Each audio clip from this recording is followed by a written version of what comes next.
আসসালামু আলাইকুম, সবাইকে শুভেচ্ছা জানাচ্ছি। মাসুম মাহবুব দেখছেন আপনাদের ইউটিউব চ্যানেল এবং মাসুম মাহবুব ফেসবুক পেজ। পৃথিবীর যে প্রান্ত থেকে যারা দেখছেন সবার জন্য শুভকামনা, ভালোবাসা। দর্শক, আজকের প্রধান ৩টি গুরুত্বপূর্ণ খবর। একটি, মার্কিন এবং ইসরায়েলি হামলা মোকাবেলায় ইরান তার আকাশে টহল বৃদ্ধি করেছে। প্রত্যেকটি প্রতিরক্ষা সিস্টেম অ্যাক্টিভ অবস্থায় আছে। যেকোনো আক্রমণ প্রতিহতে ইরান তার সক্ষমতা ব্যবহার করবে, শক্তি ব্যবহার করবে।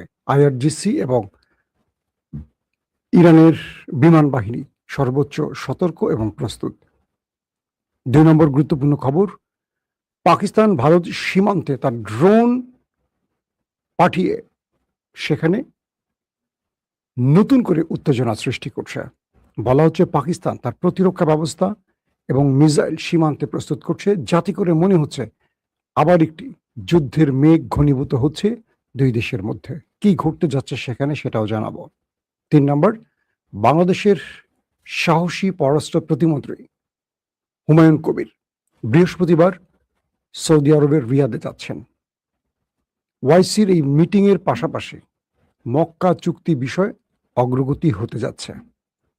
কি ঘটতে পারে বা মক্কা চুক্তির ভবিষ্যৎ কোথায় এগুচ্ছে সেই বিষয়ে আলোচনায় থাকবে। দর্শক, এই গুরুত্বপূর্ণ খবরের শুরুতেই আমি জানাতে চাই নেপালের সর্বশেষ আপডেট। বলা হচ্ছে নেপাল তিব্বত বন্যার যে পরিস্থিতি, পুলিশ জানিয়েছে, দেশটির যে পুলিশ বাহিনী তারা জানিয়েছে এখন পর্যন্ত 270টি মৃতদেহ উদ্ধার করা হয়েছে এবং নিখোঁজ রয়েছে প্রায় 1400+। বিশাল সংখ্যক মানুষের প্রাণহানি হয়েছে। এখন পর্যন্ত যে 1400 নিখোঁজ তারা বেঁচে আছেন কি অবস্থা কেউ জানেন না। তো নেপাল পুলিশ জানিয়েছে হিমালয় অঞ্চলের এই দেশ এবং সীমান্তবর্তী স্বায়ত্তশাসিত অঞ্চল তিব্বতে হিমবাহের বন্যা আঘাত হানার পর 270টি মৃতদেহ উদ্ধার করা হয়েছে। বুধবার বিধ্বংসী বন্যা ও কাদার স্রোত বেশ কয়েকটি এলাকায় ভাসিয়ে নিয়ে যাওয়ার পর উদ্ধারকারী দলগুলো নেপাল চীন সীমান্ত বরাবর জীবিতদের উদ্ধার শুরু করেছে। রাষ্ট্রীয় গণমাধ্যম জানিয়েছে চীনের প্রধানমন্ত্রী লি কিয়াং তিব্বতের ক্ষতিগ্রস্ত এলাকা পরিদর্শন করেছেন। তিব্বতে শতাধিক বিদেশি সহ 500 জনেরও বেশি মানুষ নিখোঁজ রয়েছে এখনো। বন্যা পরিস্থিতি পরবর্তী মোকাবেলায় নেপালকে বিশ্বজুড়ে বিভিন্ন দেশ সংস্থা নগদ অর্থ, ত্রাণ সামগ্রী এবং অন্যান্য সহযোগিতা পাঠানো শুরু করেছে। তবে আমি নেপালে থাকা কয়েকজনের সাথে কথা বলার চেষ্টা করেছি। এখন পর্যন্ত কোনো বাংলাদেশির নিহতের খবর অন্তত আমি পাইনি। তবে আমেরিকা, ভারত, অস্ট্রেলিয়া সহ বেশ কয়েকটি দেশের অনেকে নিহত হয়েছেন খবর পাওয়া গেছে। তবে সেখানে অনেক বাংলাদেশি আটকা পড়েছেন। বলা হচ্ছে যারা ফিরে আসবেন তারা ফিরে আসতে পারছেন না কয়েকটা কারণে। এর মধ্যে একটি হলো নেপাল সরকার যে পথ দিয়ে বাংলাদেশিরা কাঠমান্ডু হয়ে ফিরবেন সেই পথটিকে আপাতত ব্যবহারযোগ্য নয় বলে নিষিদ্ধ করে দিয়েছে। অর্থাৎ এই পথটি এখন ঝুঁকিপূর্ণ বলে এই পথ ব্যবহার করতে পারছে না। দ্বিতীয়ত হলো সেখানে বিমানের টিকিট দাম বেড়ে গেছে। বলা হচ্ছে যে 18,000 রুপির অর্থাৎ $120 যেই মার্কিন প্রাইস সেটা এখন কয়েক গুণ বেড়ে গেছে, যে জন্য প্রচুর বাংলাদেশিরা সেখানে আটকা পড়ে আছে।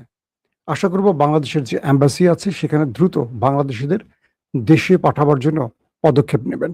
আমরা আমাদের এম্বাসিগুলোকে এই বিপদে বাংলাদেশিদের পাশে দেখতে চাই। যে কারণে এম্বাসিগুলো প্রতিষ্ঠিত হয়, তারা নিজেদের দেশের স্বার্থটাকে সবার আগে দেখবেন, কারণ প্রচুর সংখ্যক বাংলাদেশিরা নেপালে আটকে আছেন। দর্শক, আমি আসছি এবার আমার মূল প্রসঙ্গে। মার্কিন যুক্তরাষ্ট্র ইরানের উপর তার অর্থনৈতিক অবরোধ জারি করেছে। ইরান এটাকে থোড়াই কেয়ার করছে, কোনো পাত্তা দিচ্ছে না। এবং ইরানের বিশ্বস্ত বন্ধু চীন, রাশিয়া ইরানের পাশে দাঁড়ানো। আমেরিকা এইবারও এই যাত্রায় এখনো হালে পানি পাচ্ছে না, যে কারণে আমেরিকা নতুন কোনো পথ অবলম্বন করতে পারে। তাই ইরান আকাশে তার টহল বৃদ্ধি করেছে। ইরানের পক্ষ থেকে জানানো হয়েছে তাদের আইআরজিসির আকাশ প্রতিরক্ষা টিম, অ্যারোস্পেস টিম এবং তাদের যে বিমান বাহিনী তারা সর্বোচ্চ সতর্ক আছে। ইরান পাশাপাশি এটিও বলেছে যে আকাশে যে কোনো আগ্রাসন মোকাবেলা তারা সদা প্রস্তুত রয়েছে। ইরান বলছে আমাদের প্রতিটা প্রতিরক্ষা ব্যবস্থা এখন অ্যাক্টিভ আছে এবং শত্রুর যে কোনো আঘাত ইরানের ভূমিতে আসার আগেই আকাশে সেটাকে ধ্বংস করা হবে। এবং ইরান এটিও বলছে যে পুরোপুরি আমাদের ব্যবস্থা, মানে তারা তাদের প্রতিরক্ষা ব্যবস্থার মাধ্যমেই এটি করছে, মানে ইরান তার নিজস্ব যে প্রতিরক্ষা ব্যবস্থা আছে সেটাকে ব্যবহার করছে এবং শত্রুকে ইরানে আর কোনো অ্যাডভেঞ্চারের সুযোগ দিতে চায় না, কারণ যে কোনো সময় আমেরিকা ইরানে আবারও অ্যাটাক করতে পারে। এই তথ্যের আলোকে ইরান সর্বোচ্চ সতর্ক পজিশনে আছে। পাশাপাশি হরমুজ প্রণালীতে ইরান এখনো তার কড়া পাহারা বসিয়ে রেখেছে। কোনোভাবে আমেরিকা পাহারা দিয়ে তার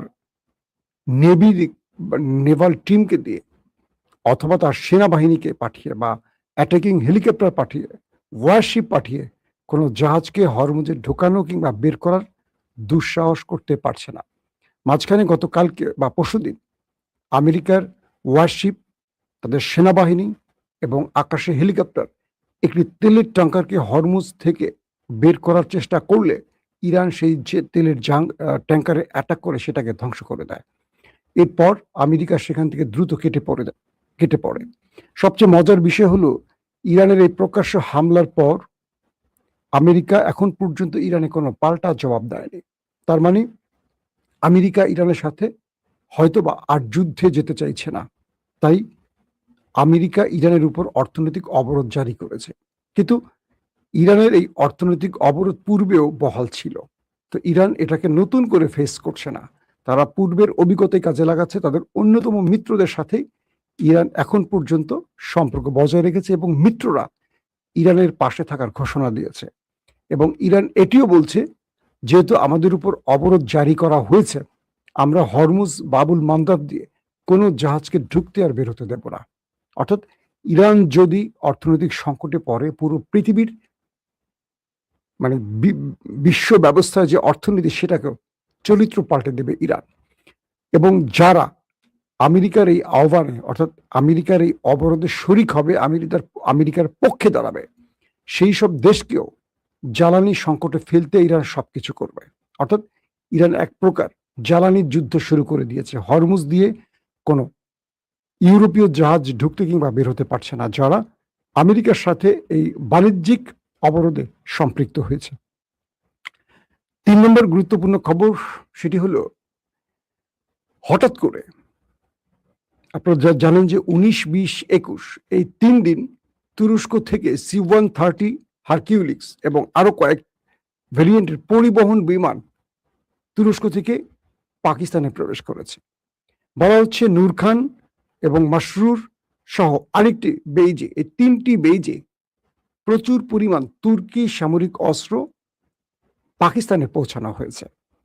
তো এটি এখন ভারতের জন্য মাথা ব্যথার কারণ হয়ে গেছে, কারণ ভারত জানে না যে এই মুহূর্তে পাকিস্তানের কাছে মূলত তুরস্ক কি পৌঁছে দিয়েছে।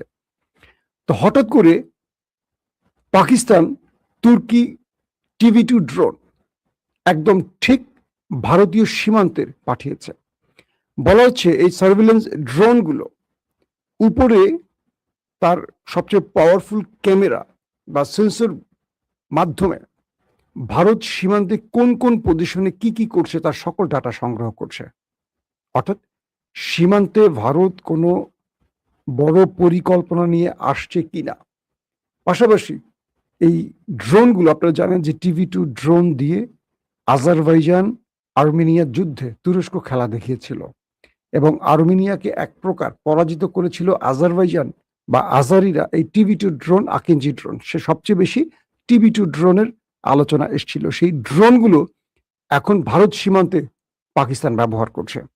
পাশাপাশি ভারতীয় গণমাধ্যমগুলো বলছে শুধু ড্রোন নয়, পাকিস্তানের আকাশ প্রতিরক্ষা সিস্টেম এবং মিসাইলগুলো ডিপ্লয় করা হচ্ছে সীমান্তে এবং তাদের উন্নত মানের নৌযানগুলো, অর্থাৎ তুরস্ক থেকে বা চীন থেকে আসা যে নৌযানগুলো পাকিস্তানের কাছে আছে, সেই নৌযানগুলো এখন দুই দেশের সীমান্ত অঞ্চলে দাপিয়ে বেড়াচ্ছে।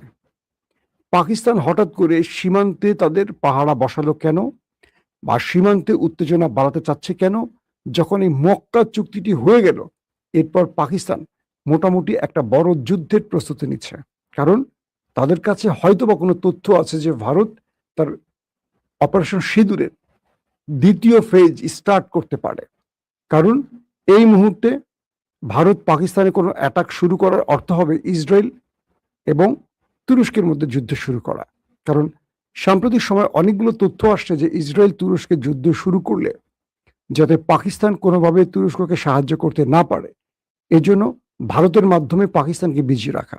তাই বলা হচ্ছে যে পাকিস্তান ভারত সীমান্তে তাদের ভারী ভারী অস্ত্র মোতায়েন করছে, এবং ভারতীয় গণমাধ্যমগুলো বলছে পাকিস্তানের এই উত্তেজনাকর পরিস্থিতির জন্য ভারত বাধ্য হয়ে তাদের ভারী অস্ত্র সীমান্তে মোতায়েনের চিন্তা করছে। তার মানে এই দুটো দেশ আবারও কোনো যুদ্ধে জড়িয়ে পড়ছে কিনা, এটা এখন প্রধান টেনশনের কারণ। দর্শক, সর্বশেষ যে খবরটি বাংলাদেশ প্রসঙ্গে, বাংলাদেশের পররাষ্ট্র প্রতিমন্ত্রী হুমায়ুন কবির বৃহস্পতিবার সৌদি আরব যাচ্ছেন। উদ্দেশ্য ওয়াইসির পররাষ্ট্রমন্ত্রীদের বৈঠক। এটি হলো প্রকাশ্যে আলোচনা, অর্থাৎ ওয়াইসির পররাষ্ট্রমন্ত্রীরা তারা সবাই সৌদি আরবের জেদ্দা যাচ্ছেন ওয়াইসির বৈঠকের জন্য। বলা হচ্ছে এই বৈঠকটি খুবই গুরুত্বপূর্ণ, কারণ 7 অক্টোবর পাকিস্তান, তুরস্ক, সৌদি আরবের মধ্যে মক্কা চুক্তি অনুষ্ঠিত হয়েছে।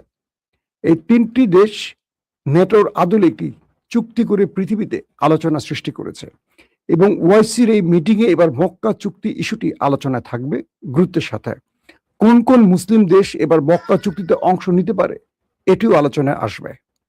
পাশাপাশি হুমায়ুন কবিরের এই সৌদি আরব সফরটি আরো টেনশনের কারণ হলো ভারতের জন্য, কারণ তিনি একটি বক্তব্য দিয়ে দিল্লিকে টেনশনে ফেলে দিয়েছেন, সেটা হলো গোলামির দিন শেষ। হুমায়ুন কবিরের গোলামির দিন শেষ এই বক্তব্যটি প্রমাণ করে দিয়েছে বাংলাদেশ নতুন প্রেক্ষাপটে, নতুন পথে, নতুন কক্ষপথে যাত্রা শুরু করতে যাচ্ছে। তারেক রহমান সরকার হাসিনার দেখানো পথে হাঁটতে যাচ্ছেন না, এই ইঙ্গিতটি একটি মাত্র বাক্যে স্পষ্ট হয়ে গেছে। তো বলা হচ্ছে হুমায়ুন কবির মক্কার এই রিয়াদের ওয়াইসির মিটিংয়ে তিনি আলাদাভাবে তুরস্ক এবং পাকিস্তান ও সৌদি আরবের সাথে বসবেন। পাশাপাশি সৌদির ক্রাউন প্রিন্স মোহাম্মদ বিন সালমানের সাথে তার বৈঠকের কথা রয়েছে, এবং এই বৈঠকে বাংলাদেশ মক্কা চুক্তিতে তার অংশগ্রহণের বিষয়টিতে আলোচনা করবে, এবং এর মাধ্যমে বাংলাদেশ হয়তো শুক্রবারে দেশে ফিরে আসবেন পররাষ্ট্র প্রতিমন্ত্রী, এবং তারেক রহমানের সাথে কথা বলেই, আমাদের প্রধানমন্ত্রী তারেক রহমানের সাথে চূড়ান্ত আলোচনার পরই এই ঘোষণাটি আসতে পারে বাংলাদেশ মক্কা চুক্তিতে কবে প্রবেশ করতে যাচ্ছে।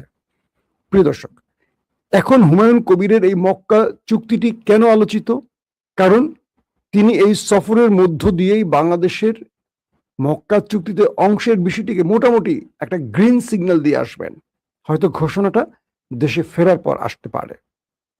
তো এই জন্য ভারত যে কোনোভাবে এই মক্কা চুক্তির বিষয়টিকে বাধা সৃষ্টি তার সকল উইংগুলো এখন ব্যবহার করছেন। আমি গত কয়েকদিন ধরে আপনাদের বলছি যে ভারতের গণমাধ্যম, বাংলাদেশের গণমাধ্যম পরিকল্পিতভাবে হুমায়ুন কবিরের বিরুদ্ধে লেগে গেছে, যে কোনোভাবে তাকে বিতর্কিত করার চেষ্টা করছে, এবং বলা হচ্ছে শিগগিরই হুমায়ুন কবিরের বিরুদ্ধে কোনো ডিফেক ভিডিও বা হানি ট্র্যাপ বা আরো অনেক কিছুর গল্প হাজির করা হতে পারে। তবে আমরা এটুকু বলতে পারি, বর্তমান সরকার মক্কা চুক্তিতে আগ্রহী, এবং এই আগ্রহের জন্য আজকে আমি দেখলাম যে মার্কিন যুক্তরাষ্ট্র, চীন, পাকিস্তান এবং আজাদ কাশ্মীর, অর্থাৎ তিনটি দেশের যিনি সাবেক রাষ্ট্রদূত এবং আজাদ কাশ্মীরের প্রেসিডেন্ট মিস্টার মাসুদ, তিনি একটি স্পষ্ট বার্তা দিয়েছেন যে বাংলাদেশের এই মুহূর্তে মক্কা চুক্তি খুবই জরুরি।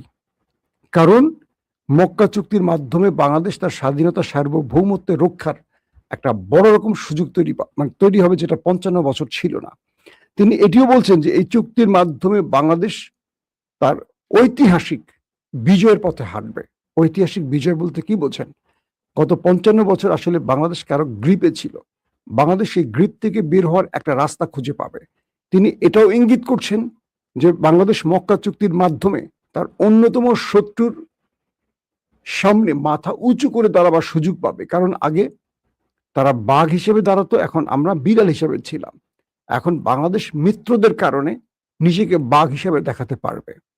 এবং এই চুক্তির বিষয়ে চীন বাংলাদেশকে গ্রিন সিগন্যাল দিয়েছে এমন তথ্য পাওয়া গেছে। অর্থাৎ চীনও চায় বাংলাদেশ মক্কা চুক্তিতে প্রবেশ করুক, কারণ যেখানে পাকিস্তান আছে সেখানে চীনের স্বার্থ আছে, এবং যেখানে সৌদি আরব তুরস্ক আছে সেখানে চীনের আপত্তি না থাকারই বিষয়টি আসে। তার মানে এক মক্কা চুক্তিতে ভারত ছাড়া চীন এবং আমেরিকা এখন পর্যন্ত বাংলাদেশকে কোনো না বলেনি, শুধু বাধা সৃষ্টি করছে ওই দেশটি এবং তার এজেন্টরা এই দেশে যারা বসবাস করছে। আমরা আশা করছি আমাদের হুমায়ুন কবিরের সৌদি আরব সফরটি এবার ফলপ্রসূ হবে। মক্কা চুক্তির বিষয়ে বাংলাদেশ কোনো বড় রকম বার্তা পাবে এবং কোনো গ্রিন সিগন্যাল হয়তোবা ওপাশ থেকেও আসবে। দর্শক, বিদায় নিচ্ছি। ইনশাআল্লাহ আজ রাতে আবারও হাজির হব আপডেট বা ব্রেকিং খবর নিয়ে। সেই পর্যন্ত প্রত্যেকে ভালো থাকবেন, সুস্থ থাকবেন। আল্লাহ হাফিজ।